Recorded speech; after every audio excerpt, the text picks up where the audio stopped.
আর বৃহস্পতিবার রাতে এই দুইটি আমল করে ঘুমিয়ে যান, এর ফল দেখলে আপনি নিজেই অবাক হয়ে যাবেন। মনে রাখবেন, বৃহস্পতিবার রাত বলতে বলা হয় আরবি মাস অনুযায়ী মাগরিবের পরেই কিন্তু তারিখ পরিবর্তন হয়ে যায়, অর্থাৎ বৃহস্পতিবার দিন শেষ হওয়ার পরে যে রাত আসে আরবি মাস অনুযায়ী এটা হচ্ছে জুমার দিনের রাত, শুক্রবারের রাত। এই জুমার দিনের রাত কিন্তু অনেক গুরুত্বপূর্ণ এবং একটি হাদিস থেকে জানা যায় যে জুমার দিন রাতে যদি কোনো ব্যক্তি ইন্তেকাল করে ওই ব্যক্তির কবরের আযাব পর্যন্ত হয় না।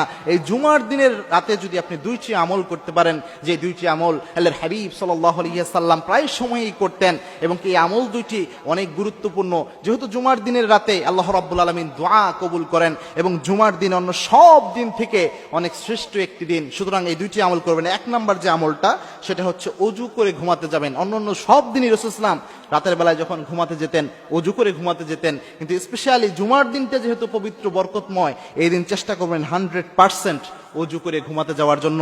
এই অজু করে ঘুমাতে যাওয়া এটা অনেক ফজিলতপূর্ণ একটি ইবাদত, যেটা আল্লাহর হাবিব সাল্লাল্লাহু আলাইহি ওয়াসাল্লাম সারা জীবন করতেন।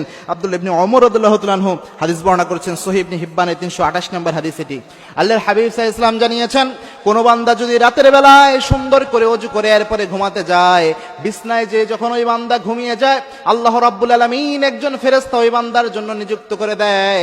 সারা রাত ওই বান্দার পাশে ওই ফেরেশতা দাঁড়িয়ে থাকে। যখনই ওই বান্দা একটু নড়াচড়া করে, ওই ফেরেশতা দোয়া করে, আল্লাহুম্মা গফির লি আবদিক, আল্লাহ আপনার এই বান্দাকে আপনি মাফ করে দেন, কারণ সে অজু করে ঘুমাতে গিয়েছে। আবার যখন কিছুক্ষণ পরে আবার পাশ পরিবর্তন করে, আবার ফেরেশতা দোয়া করে, আল্লাহুম্মা গফির লি আবদিক, আল্লাহ আপনার এই বান্দাকে মাফ করে দেন, কারণ সে অজু করে ঘুমাতে গিয়েছে। সারা রাত ফেরেশতা ওই বান্দার জন্য দোয়া করতে থাকে।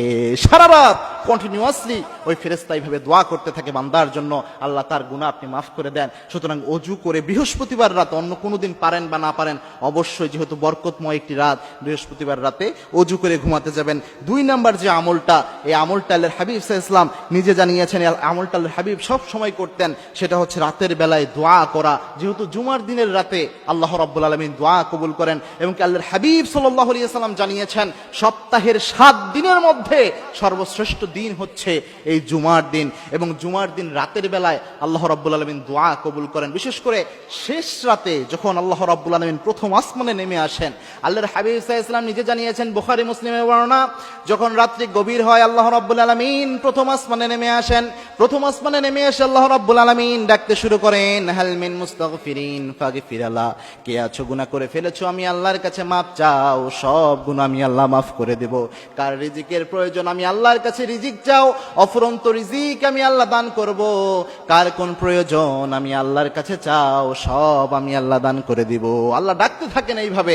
সুতরাং রাতের বেলায় কিন্তু আল্লাহ দোয়া কবুল করেন প্রথম আসমানে নেমে এসে। সুতরাং আপনারা চেষ্টা করবেন জুমার দিন রাতে যদি সুযোগ হয় 2 রাকাত নামাজ আল্লাহর জন্য আদায় করে সেজদায় লুটিয়ে পড়ে মনের যে কোনো বাসনা, যে কোনো ইচ্ছার কথা আল্লাহর কাছে ব্যক্ত করার জন্য আপনার যা প্রয়োজন, ফাইজা সাআলতা ফাসআলিল্লাহ, যা কিছু প্রয়োজন আল্লাহর কাছে যান, ফাইজা ইসতাআনতা ফাসতাইন বিল্লাহ, যা সাহায্য প্রয়োজন আল্লাহর কাছে যান, সব আল্লাহ দিতে পারেন। সুতরাং এই দুইটি আমল যদি স্পেশালি জুমার দিন রাতে অর্থাৎ বৃহস্পতিবার রাতে করতে পারেন, ইনশাআল্লাহ আল্লাহ রাব্বুল আলামিন অগণিত বারাকা আপনাদের আমাদের দান করবেন। আল্লাহ রাব্বুল আলামিন এই দুইটি আমল নিয়মিত করার তৌফিক আমাদের দান করুন, আল্লাহুম্মা আমিন।